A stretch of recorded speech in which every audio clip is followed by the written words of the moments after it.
Smart chilli powder అన్ని రకాల వంటలకు పచ్చళ్లకు సరైన chilli powder. No colour, no chemicals.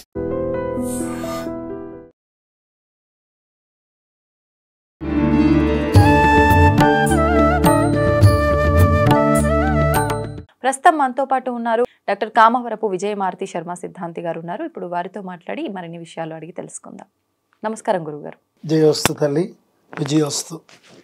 గురుగారు, సాధారణంగా హనుమంతుడి ఆరాధన విషయానికి వస్తే మనమందరం కూడా ప్రత్యేకించి ఆరాధించేది హనుమంతుడు అంటే ఒక్కరే అని చెప్పి ఆరాధిస్తూ ఉంటాం. మిగతా వాళ్ళందరికీ రకరకాల రూపాలు అవతారాలు ఉన్నాయి అన్నప్పటికీ హనుమంతుడి విషయంలో మాత్రం ఇలాంటి ఆలోచన రాదు.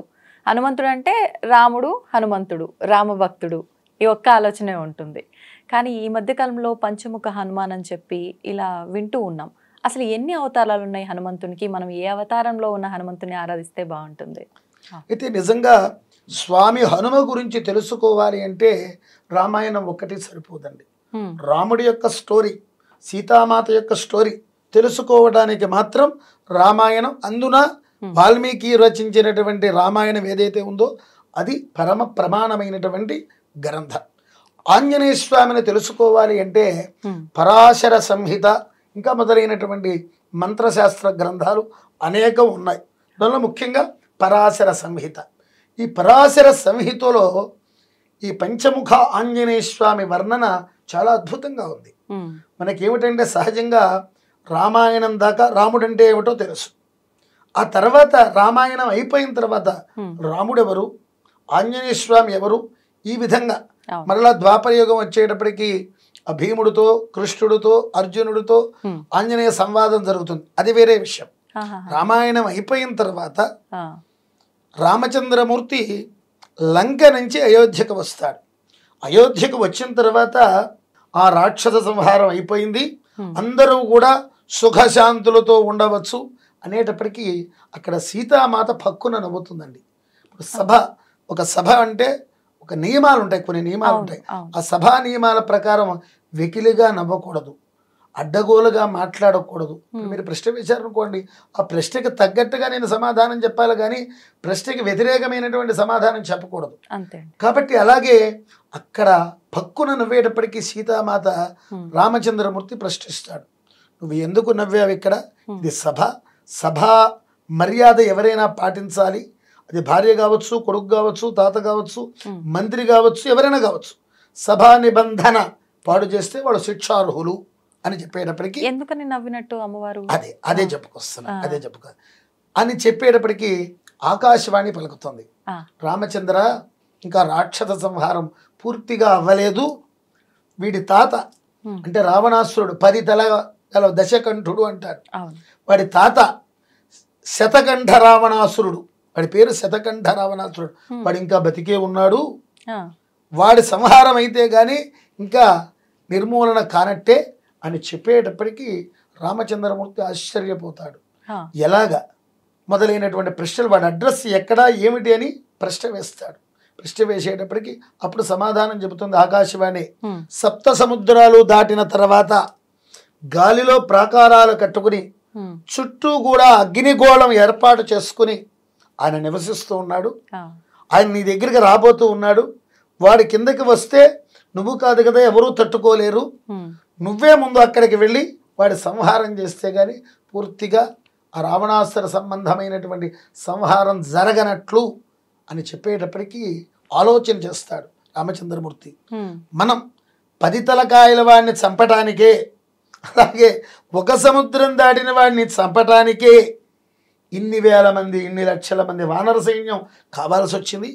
వీడేమో 7 సముద్రాలు దాటిన తర్వాతట, పైగా గాలిలోనట, దాని చుట్టూ అగ్నిగోళమట, ఇది మన వల్ల అయ్యే పనా అని ఆలోచనలో పడతాడు స్వామి రామచంద్ర ప్రభు. అప్పుడు బ్రహ్మదేవుడి గురించి తపస్సు చేస్తాడు.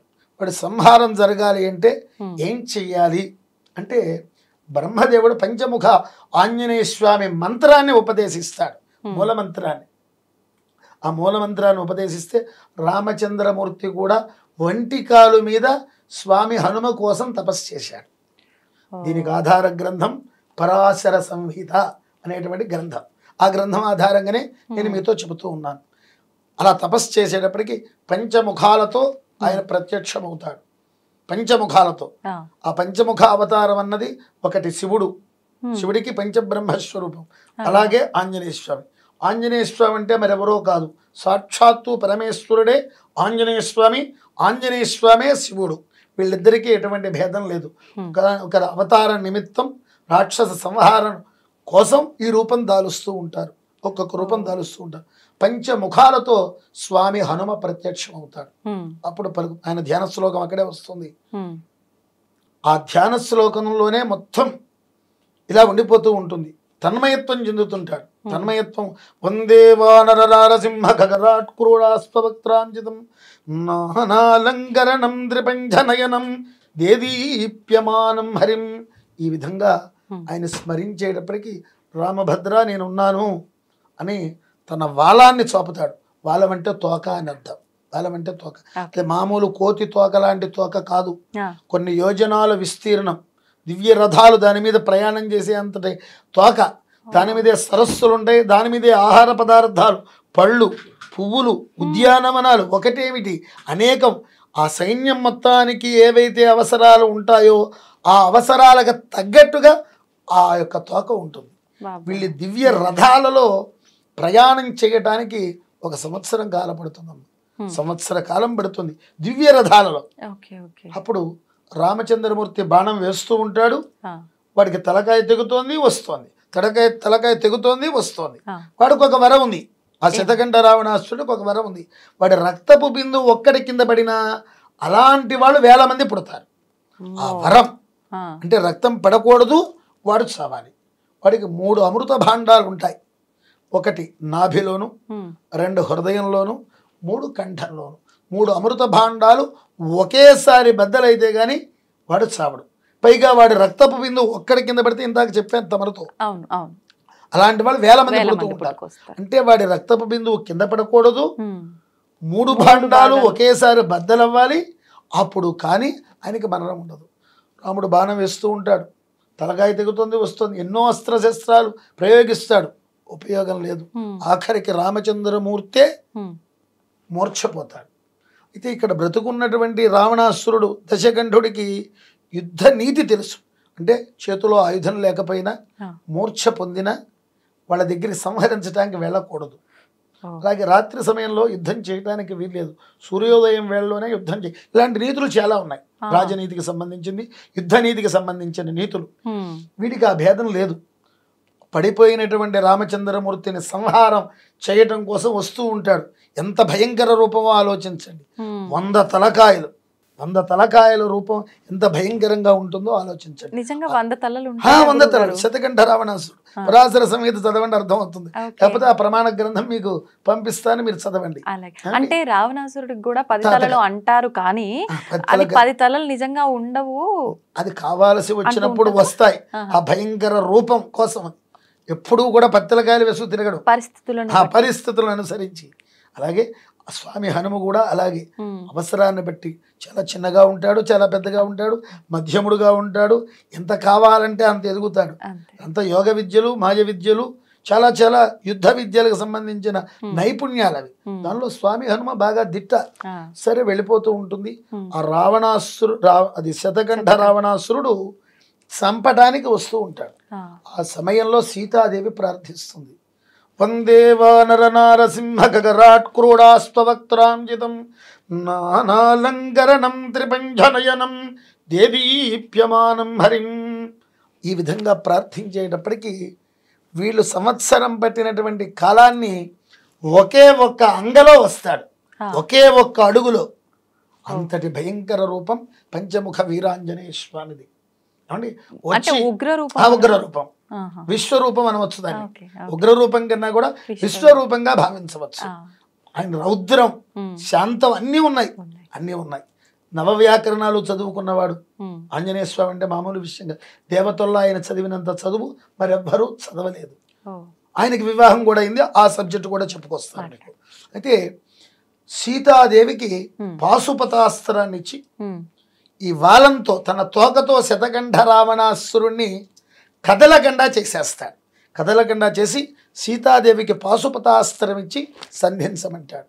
సీతాదేవి సంధిస్తే ఆ రావణాసురుడు ఆ శతకంఠ రావణాసురుడు ఎవరైతే ఉన్నారో, పాశుపతం అంటే త్రిశూలం, మూడుగా ఉంటుంది త్రిశూలం అంటే.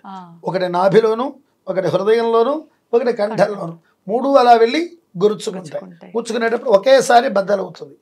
ఆ బద్దలవ్వడం వల్ల రక్తం చిమ్మి ఆ తోక మీదే నిలిచిపోతుంది. ఆ తోక మీద నిలిచిన రక్తాన్ని తన నాలుకని బయటికి తీసి బారుగా కాళీమాతలాగా తీసి ఆ రక్తాన్ని జుర్రేస్తాడు పంచముఖ ఆంజనేయ స్వామి. అందుకనే ఆ రూపాన్ని కాళీ ఆంజనేయ స్వామిని కూడా అంటారు. పంచముఖ ఆంజనేయ స్వామిని కాళీ ఆంజనేయ స్వామిని కూడా అంటారు. అలాగే అక్కడ సీతాదేవి సౌభాగ్యాన్ని కాపాడాడు కాబట్టి సౌభాగ్య ఆంజనేయ స్వామిని కూడా మరొక పేరు పంచముఖ ఆంజనేయ స్వామి. అలాగే సప్తముఖి అవతారం జరుగుతుంది. ఏకాదశి అంటే 11 ముఖాలతో ఉన్నటువంటి స్వామి హనుమ రూపం. ఇవి దర్శించిన మహానుభావులు అనేక మంది ఉన్నారు. మీకు ఇంతాక చెప్పాను, స్వామి హనుమ బ్రహ్మచారి మాత్రమే కాదు, ఆయనకి ముఖ్యంగా సువర్చలాదేవి, వల్లరీదేవి, హేతీదేవి అనేటువంటి 3 భార్యలు ఉన్నారు. మరి వివాహం అయిన తర్వాత బ్రహ్మచర్యం అదే చెప్తున్నాను. ఈ బ్రహ్మచర్యం అంటే ఏమిటంటేనమ్మా, కొన్ని పర్వదినాలు ఉంటాయి, అపర్వదినాలు ఉంటాయి. కొన్ని సంప్రదాయబద్ధంగా స్త్రీ పురుషుల సాంగత్యం కొన్ని రోజుల్లో పనికి రాదు. దానిలో దిట్ట ఆంజనేయ స్వామి కాబట్టి ఆయన బ్రహ్మచారి అన్నారు. సహజంగా పెళ్లి కాని వాడిని అవివాహితుడు అంటారు, పెళ్ళైతే వివాహితుడు అంటారు. బ్రహ్మచర్యానికి అర్థం ఏమిటంటే ఇది అసలు అర్థం. బ్రహ్మచర్యం అంటే ఏ వేళలో ఏ పరిస్థితుల్లో స్త్రీ పురుషుల కలయిక కలగాలో అప్పుడు మాత్రమే కలవాలి. మిగతా సందర్భంలో వాళ్ళని బ్రహ్మచారి అంటారు. దీనిలో ఆంజనేయ స్వామి దిట్ట కాబట్టి ఆయన బ్రహ్మచారి అన్నారు. అది ఒక రూపంలో మాత్రమే. రాముడు సీతాదేవి ఉన్నంతకాలం ఆయనకి వివాహం కాలేదు.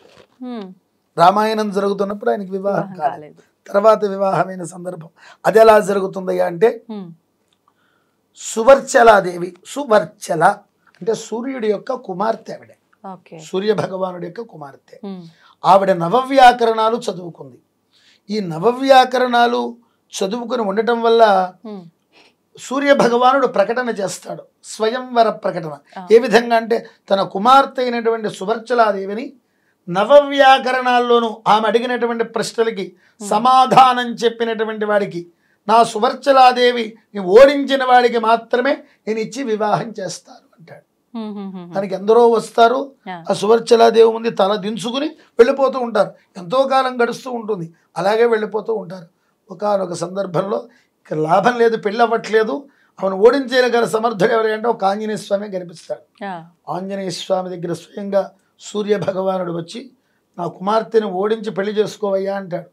అప్పుడు అన్నీ తెలుసున్నా సరే ఆంజనేయ స్వామి, గురువుగారు, స్వామి సూర్యదేవా, ఇప్పుడు మీ దగ్గర నేను విద్య నేర్చుకున్నాను కొద్ది కాలం, కాబట్టి మరి గురు యొక్క పుత్రిక సోదరుతో సమానం కదా, నేను ఎలా వివాహం ఆడమంటారు? తెలుసా ఆయన సమాధానం, ధర్మశాస్త్రం తెలుసున్నవాడు, నవవ్యాకరణాలు చదివినటువంటి వాడు.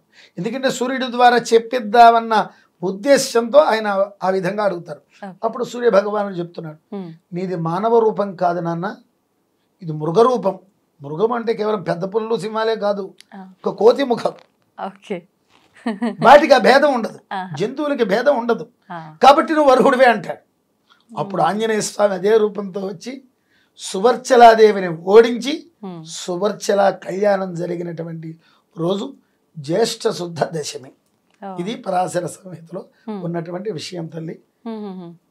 మరి మిగతా వివాహాలు ఏ సందర్భంలో? పంచముఖ అవతారంలోనే.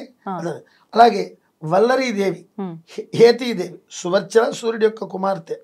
వల్లరీదేవి వాయుపుత్రిక. ఈయన వాయుపుత్రుడు, మళ్ళీ వాయుపుత్రికని ఇచ్చి పెళ్లి చేయడం ఏమిటనే సందేహం మీకు కలగవచ్చు. ఇంతకే విధంగా చెప్పాను, మృగ రూపంలో ఉన్నటువంటి వాళ్ళకి అది వర్తించదు. అది లోక కళ్యాణం కోసం మాత్రమే ఆ వివాహం జరిగింది. మా చెల్లెల పేరు కూడా అందుకనే రోజా వల్లరి అని పేరు పెట్టుకున్నారు. మా నాన్నగారు మంచి హనుమత్ ఉపాసకులు, ఆయన మా నాన్నగారు మంచి హనుమత్ ఉపాసకులు. అందుకని ఆ ఇష్టంతో రోజా వల్లరి అని పేరు పెట్టుకున్నాం. మా చెల్లెల పేరు కూడా రోజా వల్లరి. ఆ వల్లరి అని అది ఇష్టం, తన యొక్క కలర్ రోజ్ కలర్ లో ఉంటుందన్న ఉద్దేశంతో, గులాబీ రంగులో ఉంటుందన్న కారణం చేత, అలాగే తన జన్మ నక్షత్ర రీత్యా రో అనేటువంటి అక్షరం రావాలి కాబట్టి రోజా అని ఊరుకోకుండా ఆంజనేయ స్వామి భక్తుడు కాబట్టి వల్లరీదేవిని పక్కన పెట్టారు. రోజావళి. అలాగే నా పేరు కూడా విజయ మారుతి శర్మ. అవును. ఆ మారుతిని నా దానిలో దగ్గర ఇచ్చారు.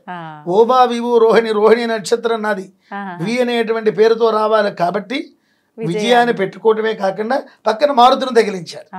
విజయ మారుతి శర్మ అని నాకు రోజా వల్లరి అని మా చెల్లెలకి పేరు పెట్టడం జరిగింది తల్లి. అందుకనే ఇవన్నీ ఆంజనేయ తత్వం మామూలు తత్వం కాదు. ఎన్నో ఎన్నో ఎన్నో ఎన్నో అవతారాలు ఇచ్చారు. మనకి రామాయణంలో సుందరకాండలోనే 82,000 మందిని ఆయుధాలు లేకుండా చంపాడు స్వామి హనుమ. అంతటి పరాక్రమవంతుడు. ఏదో తోక ఇలా ఇలా జాడించి అక్కడ ఉన్నటువంటి చెట్లు పీకి వాళ్ళ మీద వేసి 82,000 మందిని, దానిలో చాలా చాలా పరాక్రమం. రాక్షస సైన్యంలో రావణాసురుడి యొక్క సైన్యంలో ఎవరు గొప్పవాడు అంటే మీ దృష్టిలో ఎవరు? రావణాసురుడా, ఇంద్రజిత్త ఎవరు? చాలామంది అనుకుంటాడు రావణ సైన్యంలో రాముడు, ఇంద్రజిత్తు చాలా గొప్ప పరాక్రమవంతులు. తర్వాత పేరు కుంభకర్ణుడు. ఈ పేర్లు మాత్రం కాదండి. అక్షకుమారుడు, అక్షయ కుమారుడు పేరులోనే ఉంది. క్షయం కానటువంటి అక్షకుమారుడు. వాడు యుద్ధ నైపుణ్యం చూసి వీడు ఉంటే రాముడు తట్టుకోలేడు, మనం నెగ్గదు అని పైకి ఎగిరి ఒకే ఒక్క గుద్దుతో, గుండెల మీద ఒకే ఒక్క గుద్దుతో సంహరించేటువంటి భయంకరమైనటువంటి రూపం స్వామి హనుమ ధరించాడు. అక్షకుమార వధలో వస్తుంది. అయితే కావ్య దృష్టిలో ఎంత మటుకు వర్ణించాలో వాల్మీకి మహర్షి గారు అంత మటుకే వర్ణించారు. అందుకనే ముందు జీవితం వేరు, తర్వాత జీవితం. ఆయన చిరంజీవి, హనుమంతుల వారు ఇంకా బ్రతికే ఉన్నారు. ఆయన భవిష్యత్ బ్రహ్మ. ఆయన వాస్తవమైన చక్కగా. అందుకనే రామాయణం మటుకు చదివితే అది రాముడు గురించి, సీత గురించి తెలుస్తుంది. తర్వాత ఉత్తర రామాయణం మళ్ళీ ఉత్తర రామాయణంలో కూడా కొన్ని చికాకులు ఉన్నాయి. అది ఉంది, రాసింది నిజమేనని, అది నిజం కాదని, దీనిలో మతాంతరాలు చాలా ఉన్నాయి. వాస్తవంగా ఉత్తరాఖండ కూడా ఉన్నదే. ఆ ఉత్తరాఖండలోనే ఈ లవకుశులు వెళ్ళటం, వారి ఆశ్రమంలోనే విద్యను అభ్యసించటం, వీళ్ళిద్దరికి యుద్ధం, అదంతా నిజమైనటువంటిదే, కట్టుకథలు కాదు. కొంతమంది ఏంటంటే ఉత్తరాఖండ లేదు, కేవలం యుద్ధకాండ మటుకే రామాయణం అంటారు. అది వర్తించదు. 24,000 శ్లోకాలు రావాలి అంటే ఉత్తర రామాయణంతో సహానే అవుతున్నాయి తప్ప లేకపోతే అవ్వవు. ఉత్తర రామాయణం కూడా ఉంది అంత మటుకే ఎందుకంటే అది కావ్య రూపంలో రచించారు వాల్మీకి మహర్షి గారు. ఇప్పుడు ఇది కూడా ఎవరయ్యా అంటే ఈ ఆంజనేయ స్వామికి సంబంధించిందంతా ఎవరు రాశారయ్యా అంటే మనకి భాగవతం, భారతం, ముఖ్యంగా అష్టాదశ పురాణాలు, ఉపపురాణాలు, ఉపోప పురాణాలు ఎవరైతే ఇచ్చారు వారి పేరేమిటి? వ్యాస మహర్షి. ఆ వ్యాస మహర్షి తండ్రి గారే ఈ పరాశర మహర్షి. ఆ పరాశర మహర్షి గారి చరిత్ర గురించి చెప్పాలంటే మీరు కొన్ని ఎపిసోడ్లు తీయాలి. అలాంటి వాడు చెబుతూ ఉంటే మీలాంటి వాళ్ళు వింటూనే ఉంటారు, ప్రేక్షకులు వింటూనే ఉంటారు, తన్మయత్వం పొందుతారు. పరాశర మహర్షి గారు అంత గొప్పవారు. అంత గొప్పవారు కాబట్టే మరలా 4 వేదాలు వ్రాయగలిగినటువంటి శక్తి అంటే అంత పూర్వం వాల్మీకి ఇది పరాశరుల వారు యొక్క పుత్రుడు వ్యాస మహర్షికి పూర్వం వేదం ఏకరాశిగానే ఉండేది. ఏకరాశిగా దాన్ని విభజన చేసి 4 భాగాలుగా చేసి దానికి ఋగ్వేదం, యజుర్వేదం, సామవేదం, అథర్వ వేదం అని 4 వేదాలుగా ఆయన విభజించారు. ఎందుకంటే రాబోయేది కలియుగం. ఒక వేదం చదువుకోవాలంటే కనీసం 12 సంవత్సరాలు పడుతుంది. 4 వేదాలు చదువుకోవాలి అంటే 4-12 జీవితం మొత్తం అయిపోతుంది. తర్వాత దానిలో చాలా రహస్య ధర్మశాస్త్ర గ్రంథాలు ఉన్నాయి, అనేకం ఉన్నాయి. జీవితం సరిపోదు. కాబట్టి ఒక వేదమైనా ఎవరికి తగినట్టుగా వాళ్ళు నేర్చుకుంటారనే ఉద్దేశంతో 4 భాగాలుగా చేశారు. రుక్కులుగా ఉన్నటువంటిది ఋగ్వేదం, యజస్సులుగా ఉన్నది యజుర్వేదం, సామవేదం, అథర్వవేదం, ఇలా విభజన చేశారు. అలాగే అష్టాదశ పురాణాలు 18 మహాపురాణాలు ఉన్నాయి. ఆ 18 మహాపురాణాలు, ఉపపురాణాలు, మళ్ళీ దానిలో ఉపపురాణాలు, ఉపోప పురాణాలు ఇన్ని అందించినటువంటి వ్యక్తి వ్యాసుల వారు. ఆ వ్యాసుల వారిని కనాలి అంటే ఎంత తపస్యాలై ఉండాలి. కాబట్టి పరాశర మహర్షి అంత గొప్పవాడు. మీరు అడిగిన ప్రశ్నకి క్లుప్తంగా సమాధానం చెప్పాను. సర్వే జనాః సుఖినో భవంతు. అందరికీ స్వామి యొక్క హనుమ ఆశీస్సులు లభించాలని మనస్ఫూర్తిగా ప్రార్థిస్తున్నాను.